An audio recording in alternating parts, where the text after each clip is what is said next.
پہلا جو ہمارا رہا ہے جس کے لیے پی ڈی پی وجود میں آئی وہ یہ ہے کہ جو مسئلہ کشمیر ہے اس کے پرامن حل کے لیے اور اس کے ساتھ آج بشمول 370 35A اور ہماری جو شناخت ہے اور اسٹیٹ ہوڈ اس کے لیے پی ڈی پی جو ہے وعدہ بند ہے. ہم جدوجہد کرتے رہیں گے اور انشاءاللہ اس کو حاصل کرتے رہیں گے کیونکہ پیس ود ڈگنیٹی اگر جو مفتی صاحب کا نعرہ تھا اگر وہ قائم کرنا ہے تو اس کے لیے بات چیت ریکنسلیشن کانفیڈنس بلڈنگ میجرز بہت ضروری ہے. اس پہ ہم کام کریں گے.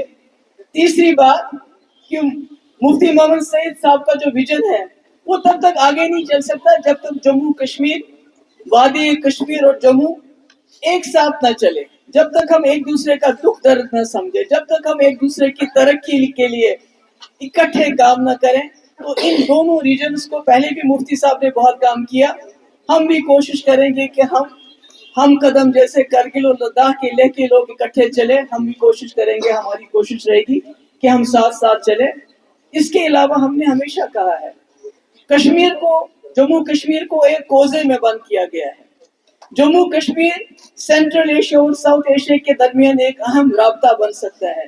جو پرانے زمانے میں ہمارے راستے تھے, چاہے سلک روٹ تھا یا دوسرے راستے تھے, جہاں سے ہمارے شاہ ہمدان رحمۃ اللہ علیہ تشریف لائے, انہوں نے اپنی ثقافت اور ہمارے جو دین ہے اس کی یہاں تعلیم دی. ہم چاہتے ہیں یہ راستے دوبارہ چاہے لائن آف کنٹرول پہ ہو یا LOC کے ہو, یہ آر پار جو راستے ہیں وہ آواجاوی اور تجارت کے لیے کھولنے کے لیے ہم جدوجہد کریں گے. اور اس کے ساتھ ساتھ جو مفتی صاحب نے اپنے کم قلیل وقت میں, جب ہم نے 2004 میں اڑی چلو کا نعرہ دے کے 14 جانوں کی شہادت دی اور 2005 میں راستہ کھلا, جو بدقسمتی سے مظفر آباد راولا کوٹ بند کیا گیا ہے, ہم اس کو ٹریڈ کے لیے پھر سے کھولنے کے لیے مرکزی سرکار سے استدعا کرتے ہیں. اور ساتھ ہی جو شاردا پیٹھ ہے, جیسے ہمارے سردار بھائیوں کا پاکستان میں جو گرو نانک دیو جی کی پیدائشی جگہ ہے, جو وہاں کا گردوارا ہے, وہاں جانے کی ان کو اجازت دی جاتی ہے. اسی طرح ہمارے کشمیری پنڈت بھائی بہن ہیں, ان کے لیے شاردا پیٹھ کھولا جانا چاہیے. اور تمام سیاسی قیدی اور جو زیر حراست افراد ہیں ان کے رہائی کا مطالبہ بہت سال سے کرتے رہے ہیں. جو انڈر ٹرائلز ہیں, جو ہمیں PSA UAPA کے اندر ان کو بند رکھا اور ان کی کاروائی بھی نہیں ہوتی, 5-5 6-6 سال سے کچھ نہیں ہوتا ہے. اور جن کی کاروائی ہوتی ہے, جن کو بیل ملتی بھی ہے, ضمانت ملتی بھی, جیسے شبیر شاہ صاحب ہیں, سپریم کورٹ نے ضمانت دی, اس کے باوجود بند ہے. ان میں سے کئی لوگ جیسے جماعت اسلامی کے لیڈر ہیں, جیسے میاں قیوم صاحب ہیں, بہت بیمار ہیں اور ان کی بیماری کا ہم سنتے ہیں. مگر جو عام خام گھروں سے غریب بچے اس وقت ملک کی مختلف جیلوں میں بند ہیں, انڈر ٹرائل ہے, ان کی کوئی عدالتی کاروائی نہیں ہو رہی, وہ بیمار ہیں, ان کی بات کوئی نہیں کرتے. ہم اس پہ بھی مرکزی سرکار کو کہنا چاہتے ہیں اس پہ نظر ثانی کرنی چاہیے, اور جب تک ان کا کیس پروو ہو جائے ان کو بیل پہ رہا کیا جانا چاہیے. اس کے علاوہ جن علاقوں میں ملیٹنسی کم ہو گئی ہے, جیسے کہ خود گورنمنٹ آف انڈیا بار بار یہ کہتی ہے کہ جموں کشمیر میں ملیٹنسی نہ کے برابر ہے, تو ہم گورنمنٹ آف انڈیا کو استدعا کرتے ہیں کہ وہاں سے آرمی کو نکال کے بیرکس میں واپس بھیجا جائے. یہ کوئی نئی بات ہم نہیں کر رہے ہیں, یہ بات ہم بہت پہلے سے کرتے آئے ہیں اور آج اس کو ہم ریپیٹ کر رہے ہیں. اس کے علاوہ جموں کشمیر کے جو قدرتی وسائل ہیں, آپ نے دیکھا ہماری مائننگ کے لیے باہر سے ٹھیکیدار آتے ہیں, ہمارے نالے, ہمارے جنگل کس طرح بے دردی سے کاٹے جاتے ہیں.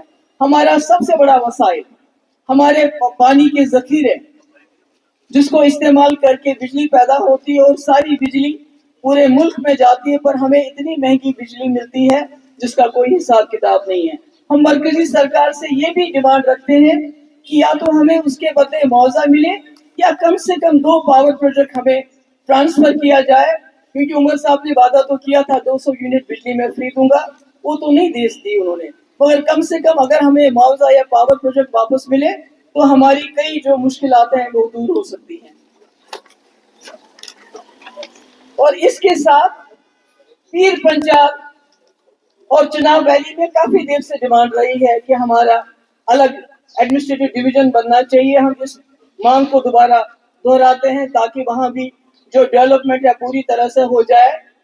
اور کشمیری پنڈتوں کی واپسی ہم چاہتے ہیں باعزت طریقے سے. اس کے لیے ہم پوری کوشش کرتے رہیں گے. اور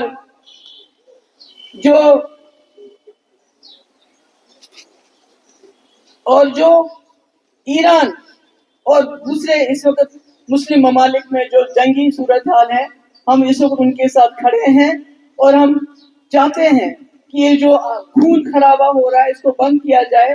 تمام لوگ جو ہیں اپنی زندگی آرام سے گزارے. اور سب سے آخر میں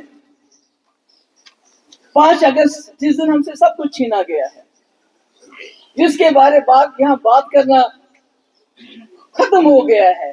آپ لوگ کو شاید بھول جائیں گے، جب آپ لوگوں کو بھی زیادتی ہوئی ہے تو ہم نے آواز اٹھائی. مگر 5 اگست کے دن ہمارے تمام لوگ جتنے بھی یہاں بیٹھے ہیں اپنے اپنے ڈسٹرکٹس میں 370 کی بحالی کے لیے، مسئلہ کشمیر کے پرامن حل کے لیے، 35 کی بحالی کے لیے ایک پرامن دھرنا دیں گے. اور آخر میں مجھے معلوم ہے یہ باتیں آپ کو لگتا ہوگا یہ شاید زبانی خرچہ نہیں. آپ جانتے ہیں جو اس کو جموں کشمیر کے حالات ہیں، ایسے میں یہ باتیں کرنا کتنا مشکل ہے. اس کے لیے میں نے پہلی اور میری پارٹی نے پہلی بہت بڑی قیمت چکائی ہے. آپ کو پتا ہے کہ ہماری پارٹی کو کس طرح تار کیا گیا، ہمارے ورکرز کو کیا کیا گیا. ہمارا یہاں بیٹھا ہے وحید پورہ 2 سال اس کو بند کیا. یاسر رشی کے ساتھ کیا کیا گیا، اس کو کتنا بلیک میل کیا گیا. ہمارے لیڈروں کے ساتھ کیا کیا، میرے گھر والوں کے ساتھ. التجا جس نے 2019 میں بات کی، آواز اٹھائی، وہ تو پالیٹکس میں نہیں تھی. اس کا پاسپورٹ بند. میری ماں کو ای ڈی آفس، میرے بھائی کو ای ڈی، میری بہن جو امریکہ میں رہتی ہے اس کے اکاؤنٹ سیز کیے گئے. میرا بہنوں جو چنئی میں ہے اس کے اکاؤنٹ بند. میرے ساتھ تھی، مجھے ای ڈی آفس بلانا، مجھے گھر سے نکالنا، سب کچھ کیا.